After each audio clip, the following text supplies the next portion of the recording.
There are a couple of stories in the news that are very concerning. I would like to comment on the Alec Baldwin story. I know it's kind of like, golly gee whiz, Joe, that was like all of 5 days ago. It's no longer trending. That may be true. But I still think it's a story that I had been watching, probably because of the fact that I served in the U.S. Marine Corps. I'm a guy who likes to shoot guns. I have guns. I like to hunt. And gun safety is obviously a concern. And there is talk about manipulative news a little bit here. So I've been watching several stories, various outlets talking about this particular story, and it's coming down to, one side versus the other, and either you have the side that wants Alec in jail, or you have the side that wants the assistant director in jail. That's kind of where it's coming down to. But here's where I see the bottom line. You've got an armorer on set, and this was a young lady whose father is famous in the business. She learned the trade from him. She was a little nervous in the role. She was sort of brand new and running the show herself as far as an armorer goes on set. So you had that. But then you had the assistant director, who I reported on earlier, who was fired previously for mishandling guns on set and has a reputation for not having good safety protocols on set. You got that character. He's the guy who handed Alec Baldwin the gun. And then you got Alec Baldwin. Okay, so the deal is he handed the assistant director, he handed Alec Baldwin a loaded gun. Now, that's the biggest question of the day. Why was there a loaded gun? Now, he called out, according to the director's testimony, he called out and said there was a cold gun on the set, which was supposed to indicate to everyone on set that the weapon is a prop that is not loaded and could not hurt anybody. That was what was supposed to be the deal. Now, there were actual bullets in it. That's what's the most troubling of all. I was watching an interview yesterday with an armorer in Hollywood who has worked on big Hollywood films, and he was saying the same thing. I've watched actually 2 or 3 of those types of interviews, and they're all saying the same thing. Why is there live ammunition on set? Why is there anything close to that, anywhere near anybody? Where were the safety protocols? Essentially, they're supposed to hold safety briefings showing the weapons to all the crew members and giving them, say, hey, you want to come check this out? You want to inspect this? Come on over here. I'll let you personally inspect this. You could be the key grip. You could be craft services. You could be anybody on set, and you would have a right to know the status of those firearms. That's part of the safety procedures on the set. And then, of course, if you had to show on film the loading of bullets in a gun, you would use dummy rounds with no black powder in them to put them in the gun. And so why would there live ammunition? Why was there live ammo on set at all? That's a big first question, right? So we're all waiting to know that. Golly gee whiz. Okay, then you get down to he didn't, this assistant director didn't follow these procedures. So that's a definite culpability, definitely a culpable act in my opinion. But he hands a gun to Alec Baldwin. Now, in the Marine Corps, we were trained from day one, do not point your weapon at anything you are not willing to kill. That line has stuck in my head like it was carved in stone. I have taught my own children that rule. Do not point your weapon at anything you are not willing to kill. You have to be willing to live with the fact that you're going to kill this thing, this person, this animal, or what have you, if you're going to point your weapon at it. So rule number 1 is when someone hands you a weapon, you have to know the status of that weapon. You got to know if it's loaded, not loaded. What is it loaded with? Does it function? Does it not function? You want to inspect that weapon. You want to keep your muzzle discipline at the highest priority. Where are you pointing this thing? Which brings me back to Alec Baldwin. He's handed a weapon. He's told it's cold, and he trusts it. He doesn't question it. From an assistant director who has a reputation in Hollywood for not following safety protocols when it comes to firearms, who had prior incidents and was fired from a movie set, still he accepted it, never checked it himself. And then he broke another rule. He pointed it at the camera, which according to these Hollywood experts, these armorers, say you never point your weapon at the camera. You always offset, just in case, just to be sure. And he points it directly at the camera, pulls the trigger, and to his great astonishment and surprise, I'm sure, discovered the horrific reality that he had shot his cinematographer and his director. I wouldn't want to be Alec Baldwin to save my life, but I have to say, the buck stops with the guy pulling the trigger. You can't just blame your assistant director and call it done.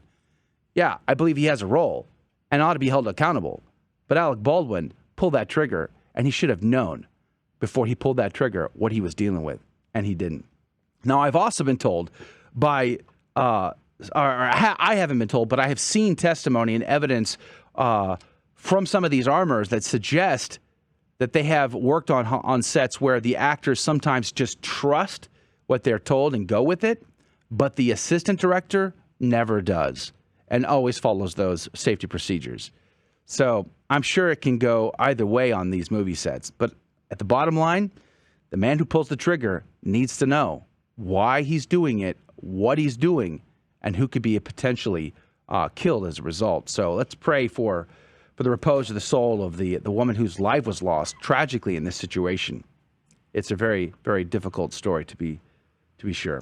All right, I want to move on to a story that I talked about yesterday that I posted a video about on my Joe McClane YouTube channel on Jeffrey Sachs. Yesterday, I read the article over at National Catholic Register, but today I want to talk to you about the LifeSite News article. The headline goes like this: Pope Francis appoints population control activist Jeffrey Sachs to Pontifical Academy of Social Sciences. Jeffrey Sachs does not have a great reputation when it comes to the Catholic faith. But here's a little bit of the article. Pope Francis appointed prominent abortion advocate and supporter of the United Nations climate change-oriented policies Jeffrey Sachs as an ordinary member of the Pontifical Academy of Social Sciences in a move that has drawn significant criticism from concerned Catholics. Announced October the 25th, the Vatican described Sachs, having been a regular visiting figure at the Academy for some time, as a distinguished professor while highlighting his work in sustainable development but avoiding any mention of his support for abortion. The appointment prompted numerous Catholics to protest, with Bishop Joseph Strickland calling for the Pope to clarify his actions, and Restoring the Faith media telling LifeSite News that Sachs's, quote, expertise is reduction of the global human population, an aspiration which squares perfectly with the naturalist worldview driving the radical, superstitious COVID agenda, unquote. Sachs was behind the United Nations Millennium Development Goals and is an architect of the pro-abortion and pro-LGBT Sustainable Development Goals, which you should go read those, by the way. They are eye-opening, to be sure. Currently, the article says, serving as director of the Center for Sustainable Development at Columbia University in New York, the 66-year-old has been a favorite of Pope Francis since the early days of the current pontificate.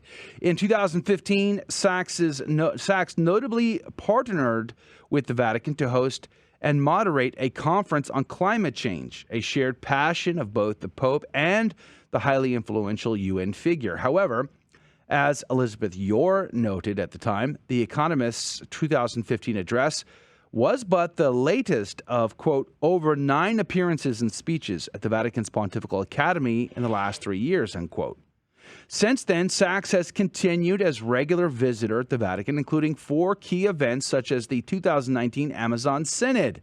Oh, you all remember that, right? The good old Amazon Synod back in the day, the good days before the crazy started. Oh, wait. There is always the Pachamama thing in the Vatican Gardens. That wasn't good. Or the processing of the Pachamama at St. Peter's Basilica and the other church. Those weren't good things. I tell you, what was good was seeing Alexander Trudeau take those Pachamama idols out and casting them into the Tiber. That was a good day. Praise be to God. Beautiful morning. Enjoyed seeing that. Article goes on to say a 2019 Vatican Youth Conference based on the SDGs, the Sustainable Development Goals, a 2020 online conference on a new world economy, and Pope's 2020 launch of his partnership with the UN for education. In a 2017 Vatican conference, Sachs yelled out at LifeSite's John Henry Weston, quote, you're disgusting, disgusting, unquote, in response to an article Weston had written, in which he described Sachs as pro-abortion globalist. Well, is it true or not true, Jeffrey Sachs? Are you for abortion or not? I mean, if you are against abortion, and John Henry said you were, well, then I could see where you're going with that. But if you are for abortion and John Henry called you out on it and you simply respond with disgusting, is it because you think abortion is just really grand and good? Because according to the sustainable goals, you're all about reproductive health, which is a major problem. Because that flies in the face. Contraception, the ones that you want to support through your Agenda 2020 and your Sustainable Development Goals, you want to perpetuate contraception throughout the whole world, especially poor countries, because, you know, those poor people, they simply can't live without us Westerners telling them, you know, when to have children or not to have children. But you've come to the rescue with your contraceptions, which is, by the way, against church teaching. The article goes on to say a former special advisor to current UN Secretary General Antonio Guterres on the UN SDGs and for Kimon when he was Secretary General, Sachs has made no secret of his anti-life views. In fact, the National Catholic Register article that I read yesterday, which I'll be reading a part of in the next news segment, I think, actually CNA questioned Sachs directly about his views on contraception. And in that article, he actually says, listen, we're going to leave abortion up to each individual country, but contraception is something we definitely want to see passed out. Well, that's a problem. Why in the world? You can read the rest of this article. It's over at LifeSite News. There's a lot more to be read there.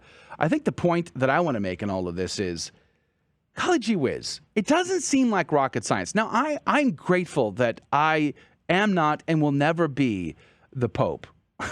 I mean, backseat quarterbacking is easy to do for me, right? I don't have to walk a mile in the fisherman's shoes. I get that. I understand that. I can appreciate the difficulties that are involved, that I will never be able to understand. However, it doesn't seem like rocket science. You simply don't appoint people with contrary viewpoints to Holy Mother Church and Catholic Church teaching, especially on the dignity of life, to the Pontifical Academy of Sciences. Seems pretty straightforward, but we'll be right back. More breaking news and stories coming up next.